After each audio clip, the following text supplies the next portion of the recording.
Hello everybody, my name is Sally and welcome to Newcastle Library Story Stomp Online. Today we're going to be reading a story by one of our fabulous local authors. That means the story has been written right here in Newcastle. Then we're going to sing some songs and I'll give you some great craft ideas that you'll be able to make at home after the session. So we always start our session with a welcome to country. So with our welcome to country, we're going to count the beat. 1, 2, 3, 4. I'll chant the words and you'll be able to chant them back to me. Are you ready to start? Here we go. This land we're gathered on today was cared for the Aboriginal way. A Wabikal, they were the tribe, caring for this land through time. Now this land we all must share. Mother Earth needs love and care. Niang Dumang Awabikalumba Ani Barai. And that means we acknowledge that we're on a Wabikal land today. Well, get your hands warmed up because we're going to start with our hello songs. Our hands say hello with the clap, clap, clap. Our feet say hello with the tap, tap, tap. Clap, clap, clap. Tap, tap, tap. Roll your arms and wave hello. Oh, now we're starting to get warmed up. Let's have a wiggle and a jiggle and stomp those feet because if it's story stomp today, clap your hands. If it's story stomp today, then clap your hands. If it's story stomp today, then you better shout hooray. If it's story stomp today, then clap your hands. Now get our feet ready. If it's story stomp today, then stomp your feet. If it's story stomp today, then stomp your feet. If it's story stomp today, then you better shout hooray. If it's story stomp today, then stomp your feet. Now, if it's story stomp today, then nod your head. If it's story stomp today, then nod your head. If it's story stomp today, then you better shout hooray! If it's story stomp today, then nod your head. Now we're going to be very clever and put all those pieces together. I'm sure you'll be able to do it. Are you ready? If it's story stomp today, then clap your hands. If it's story stomp today, then stomp your feet. If it's story stomp today, then you better shout hooray! If it's story stomp today, then nod your head, clap your hands, stamp your feet, and shout hooray! Well, for story stomp today, we are brought to you by the letter I. I for imagination. This is the letter I, a capital I, and this is a small I. It. Now let's have a practice of tracing those. Down we go for a capital I, and it's very same for little I. Down we go with a dot on the top. Now, can we have a practice tracing those in the air? Let's use our finger as a pencil. I, and a little I is down with a dot on top. It. I wonder if we can think of any words that start with the letter I.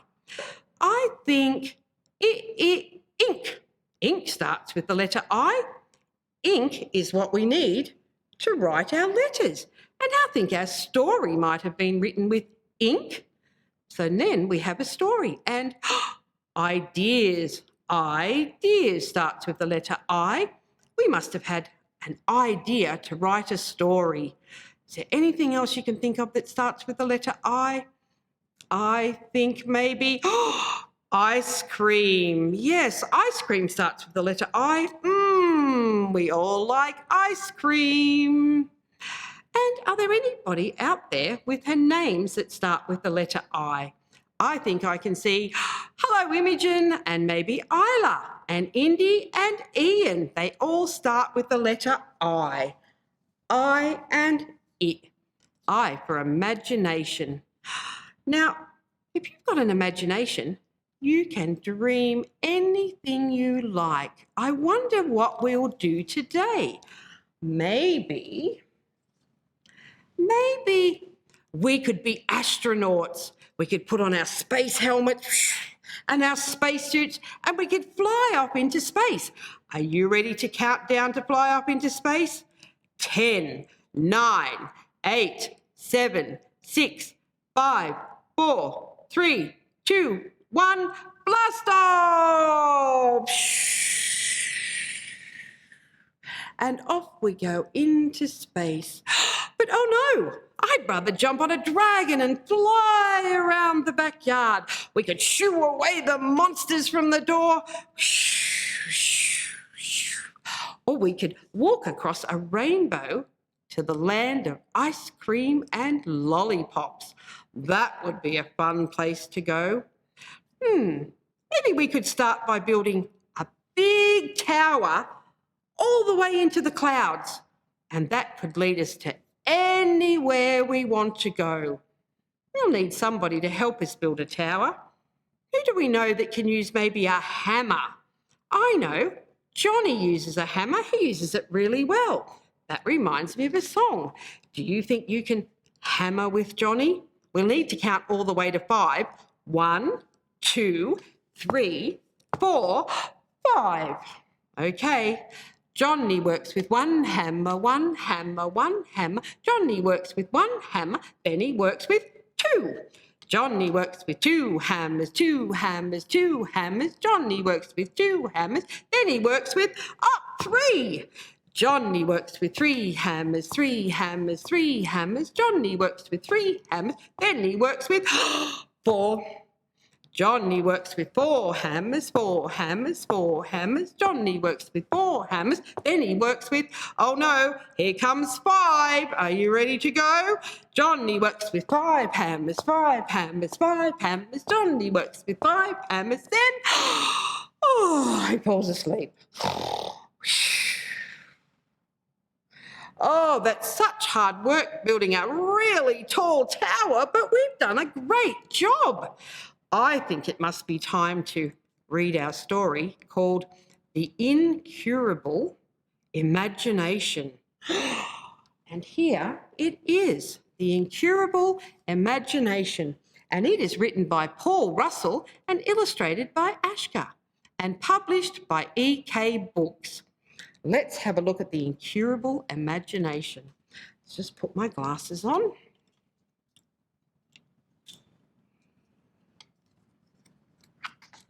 The Incurable Imagination. Right from the start, everyone knew there was something a little bit different with Audrey. Look, she already has an imagination. She's dreaming up something straight away. When the other children painted their parents, look, they're pictures of their parents, Audrey painted the ogre who lived under her bed drinking tea. Wow, she's got an ogre under her bed drinking tea. While the other children learned songs about black sheep. Ba, ba, black sheep, have you any wool? Yes, sir, yes, sir. 1, 2, 3 bags full. But Audrey, well, she made up her own song about a table that used its legs to run away and join the circus. Oh, my goodness. When Audrey started school, things became even worse. Audrey has a dragon there going to school. Audrey made lots of friends at school, but some of them were invisible to grown-ups. Audrey was quickly diagnosed as having a serious condition called imagination. It was the worst case her teacher, Mrs. Perry, had ever seen.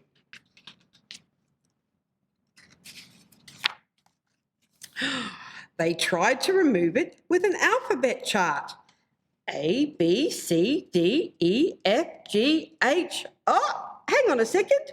But Audrey, she turned the letters into soup, which made the whole class laugh.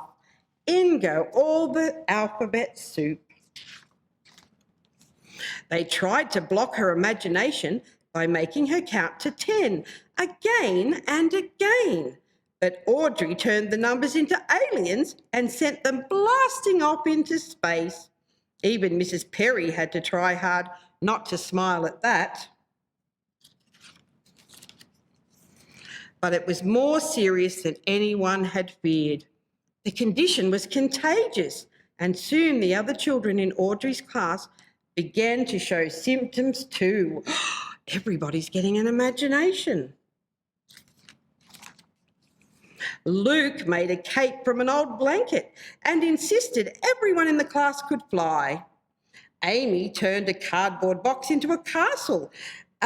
And she led an invasion to take the playground back from an army of angry trolls. Oh my goodness, go Amy, save the playground. Simon forgot the words to the school song and instead staged a one-man show featuring his own dance routine. And Sarah made a potion from things she found around the classroom, and she turned all the teachers into frogs. Ribbit, ribbit, ribbit, ribbit. It was chaos, but everyone was having so much fun. And it didn't stop with the students. Mrs. Perry was late getting back from lunch, fighting pirates who took all the pencils and buried them on a deserted island. Fortunately, Audrey discovered a treasure map and led them both safely back to the classroom. Mr. Eddie turned into a monster when he read his students their afternoon story. And Mrs. McPherson's whole class hid under their desks when a sudden cyclone hit their science lesson. The teachers had never had such enthusiastic students. The parents signed a petition to bring back normal classes, but on the way to delivering it to the principal, Mrs. Whitfield, head of the parent committee, she was taken by a flying green witch that had mysteriously escaped from her daughter's homework. Mrs. Whitfield had such an amazing broomstick ride that she forgot all about complaining. Soon, imagination spread, even beyond the school. The postman began delivering enormous invisible packages to people who had no mail. The butcher was seen selling dinosaur steaks, and the shopkeepers offered imaginary sweets free with every purchase. People began smiling at each other and when they passed them in the street. And perhaps imagination wasn't such a bad disease to have after all. Audrey looked around with a huge grin on her face, happy with everything she saw. She walked home, hand in hand with her mother and Bruce, her pet unicorn. And that's the end of our story, The Incurable Imagination. Wow, what a story. Wasn't that a great story? All those things that they imagined, and they had such fun, and it made everybody happy. Oh dear, I like it when everybody's happy. And imagination, well, it makes you think anything is possible. And you know, if we really try, anything is possible. Well, you know when I like to do my most of imagining is when I'm laying in bed asleep at night and you look out the window and you see all the twinkly stars. Then you can imagine lots of different things and wonder all about what's going on out there. Do you know a song called Twinkle, Twinkle? I like to sing Twinkle, Twinkle. Twinkle, twinkle, little star, how I wonder what you are. Up above the world so high, like a diamond in the sky. Twinkle, twinkle, little star, how I wonder what you are. And you know what? My imagination is limitless of all those things all around us. So I thought that would lead us to some craft ideas. What kind of things would we make with our imagination? Maybe we could make the greatest artwork in the world, because whatever we think it is, it is. Oh, my duck here happens to be minding my artwork today. This is my artwork. It's just all part of my imagination. Lots of beautiful colours and squiggly lines. It can be anything I want it to be. And then I made, a robot out of recycled materials.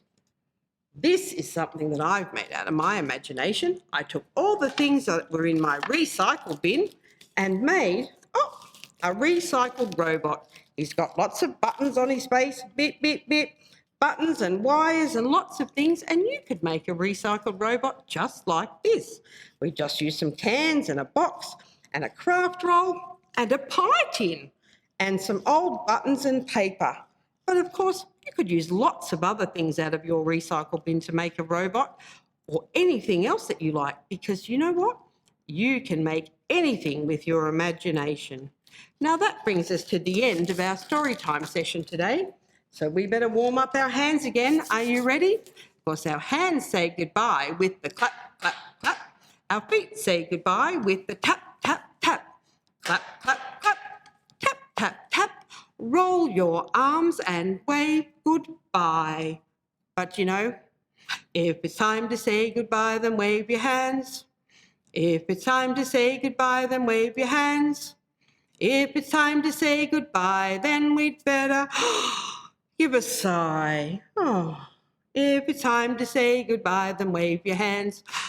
But we all know hands go la-di-da-di-da, la-di-da-di-da, la-di-da-di-da. We all know hands go la-di-da-di-da. They don't just wave goodbye. I think they do, though. They're really good at waving goodbye. If it's time to say goodbye, then wave your hands. If it's time to say goodbye, then wave your hands. If it's time to say goodbye, then we'd better jump up high. Woohoo! If it's time to say goodbye, then wave your hands. Bye-bye, everybody. Thanks for joining us today. And don't forget to have a look at the library webpage for a lot more sessions and activities for you to enjoy. Thanks very much. Bye-bye.